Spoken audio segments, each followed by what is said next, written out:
Hey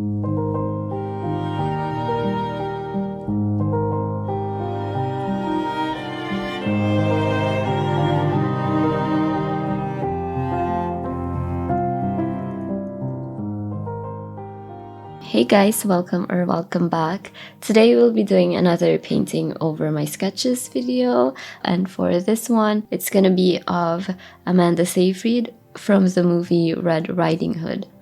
Just like my last few ones, I will be using my Holbein gouache for this, and it will just be on my gorgeous but not really meant for wet media sketchbook. For the sketch, I'm using my flex stick pen, and I've been realizing that it's not really, I think, proper for me to recommend this just because it bleeds so much, and I believe there's so many other pens out there that's so much better than this, but just because of where I live and how little options I get here, this is just the ones that I use. I like it because it's very smooth and glides on top of my paper, but other than that, there's not really anything that makes it special. I realized this when one of my friends told me that they bought, and I was like, it's not really that special. It's just a red pen and it's the one I have, so it's the one I use. It also just bleeds a lot, which is frustrating. Sometimes my hands would get messy when I use this, so definitely don't get this pen. You'll see me using it because I bought a big box of it, but any pen will do for this series. What I've really noticed the more I do these videos in this series is that my sketches have started to not get very accurate, and it's really frustrating, especially when I look at my older sketchbooks and I see my sketches. They just look so much better than the ones that I do in this sketchbook. And I think it's a subconscious thing, and it's that because I know I will be painting over it that I don't really bother too much with making it too accurate from the start. And yeah, it's just really frustrating, but it's not intentional. When I sketch with these red pens now, they just don't have that careful way that I used to draw with them. Lately, I've just been ending up with sketches like these that doesn't really resemble the people that I'm trying to draw, or at least not as much as they used to. So with that being the case, it took a long time for me to get this painting to look just like Amanda, which was another bit of frustration by itself because I just feel like she has that face that is easy to draw, and so I just didn't really have a good drawing to build off of. So when I first started painting, it took a very long time for me to get her face to look like her at all. In fact, it took so long that I think overall I spent about 2 hours just getting out of this very first step in filling out her face. And the rest took maybe about the same time when I'm filling out the whole painting. So that really says a lot about how much I was struggling with the proportions on this when I first started. But there was one thing that I really didn't struggle with at all, and that was with the colors. I'm so happy with how the colors turned out in this piece. I felt like for once I had all of the values and the colors down, all of the hues that go between the colors and the little shifts in them. I felt like I figured it out from the start. What I really had trouble with was just working the proportions of her face to be more accurate. So there is a big reason why I didn't struggle with the colors for this, and that's because right from where I first saw this on Pinterest, I knew that I would have to paint it, and not just because it was a beautiful photo, but because I recognized these colors right away, and I knew that they were colors that I already had in my collection of gouache tubes. So that gave me such a big advantage when I first started this. And so the colors when I was painting was just such a breeze. It was actually a joy to paint this, and maybe it's one of the reasons why it took me a while to get the proportions on her face to look like Amanda's, because I really enjoyed painting the skin tones. It's just a joy to paint with colors that were already almost accurate from the start. And I think it also says a lot about the advantages of working with such a big collection of colors when you're working with gouache, because it's not something that I think is the same with watercolors, because I have found that it's easier to mix your own colors with watercolors, but I've never felt that same way about gouache. Not only is it just physically more labor, but it's also just because you're working with the paints themselves, and it's not like with gouache where you're mostly working with water, so it's a lot harder to navigate. But yeah, definitely with gouache, it's a lot better to have a bigger collection than with watercolors. I've found the same thing to be true with oil pastels, which I'm excited to talk to you guys about again. I think for one of my future videos that I've already started, I will be doing another oil pastel drawing, painting. But yeah, it's easier to work with that many colors in those two mediums, even though it's not always the same way with other mediums like watercolors. So I wanted to talk about these colors because they are what really helped me in this piece. And the first one is G861, which is my Soda's blue. This blue really helps me in mixing very light skin tones because I found it easier to mix with my warmer skin tone mixtures and not have it be too light, like how it would look if I had used white. So I found myself to use this very light pale blue for mixing skin tones actually, but you will also see this in its purest form by itself in the highlights of the face, but also in the snow. I think it's just this one color that I used for it. But the color that really drew me to this painting is, of course, the red of her hood. When I first saw it, I knew it looks exactly like my favorite flame red. And this color I've had a love-hate relationship with lately because I've always found it to be harder to work with. And especially since I found that out, I've been using more of my other reds and they just aren't as intense as this one. But for that same reason, I felt like this flame red really worked for this painting, and I just thought it was the perfect color to make this whole thing look more striking.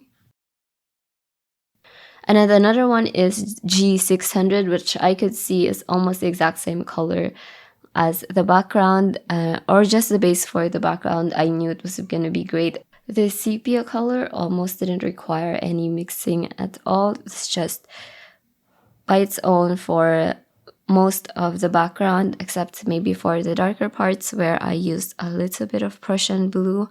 But mostly for the base of the background, it's just those two. And then there's also my pale coral, which is just a color that I use a lot when mixing lighter skin tones. I always find it to be more usable than their skin tone color. I would recommend this pale coral color more.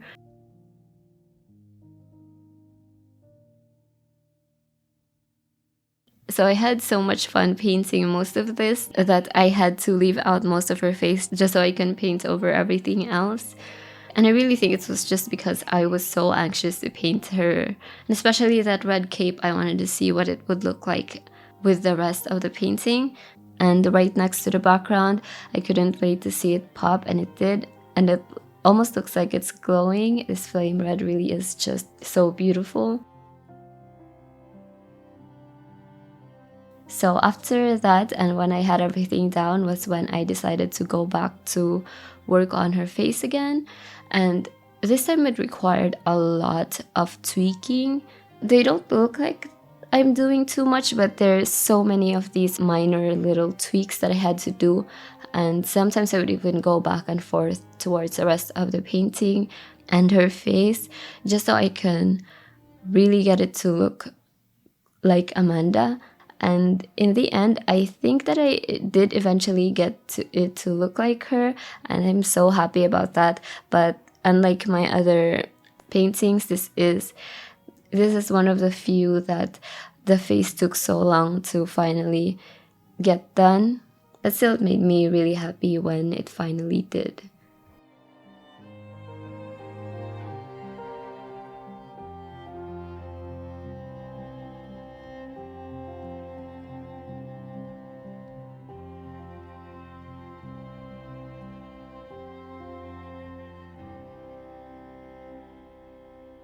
one of the more satisfying things about this painting was getting to paint her hair. And it was satisfying because unlike most of the colors in this piece, I felt like it brought a lot of warmth back to the painting.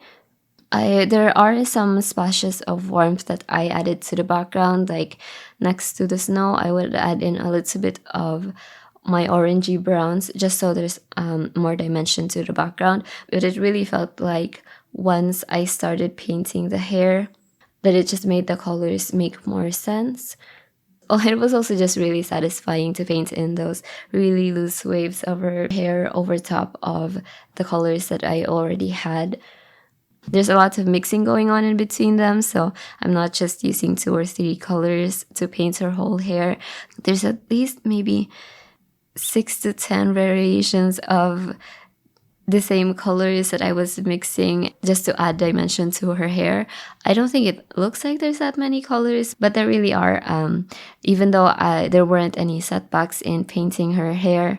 So I still spent a lot of time painting it just because there's just so many colors that are going on in there and that I really wanted to get right for this piece. And it also doesn't look like it, but I actually used that same pale blue for the highlights in the colors. I just mixed it in with one of my light ochre colors. I don't remember which one, but I used that pale blue to neutralize some of those warmer colors for her hair and also bring up the brightness of them for the highlights.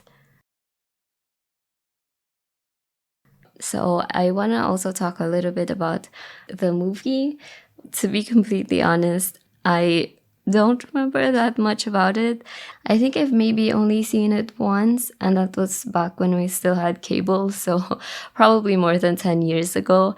I just really saw this on Pinterest and thought it was beautiful. I also saw more recommended stills from that movie under this same one that I found there, just because of how Pinterest works, and it all just looks so beautiful. So maybe I'll need to do a rewatch of it. But yeah, when I painted this, I was originally gonna do a fan art of Needy from the movie Jennifer's Body, and I just happened to see this one recommended, but I'm still at the stage where I still want to do a Needy fan art, but for now it's too soon, especially after painting this.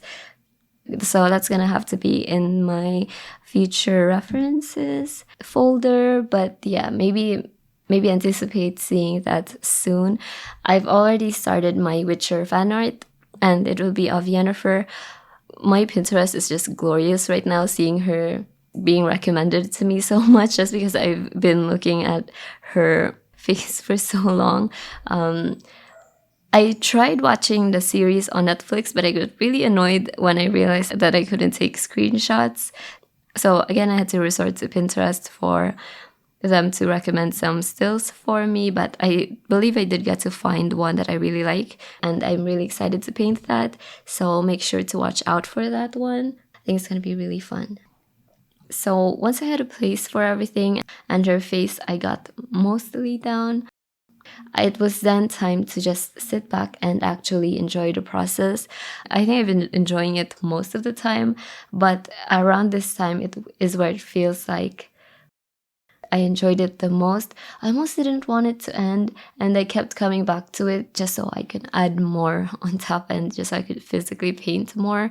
But I knew that I had to end it or I was gonna end up ruining it. And so yeah, I just, as soon as the painting felt right, I just made sure that I didn't overdo it and just stop when I needed to. But yeah, that will be it for this painting. I enjoyed this one so much, and it was just such a good week for painting and drawing for me, and I hope I get to have more. I hope you guys get to have weeks like this where everything just turns out right. But yeah, that is it for this one. Thank you guys for watching. Thank you to my patrons for supporting me, and I will be seeing you guys again soon.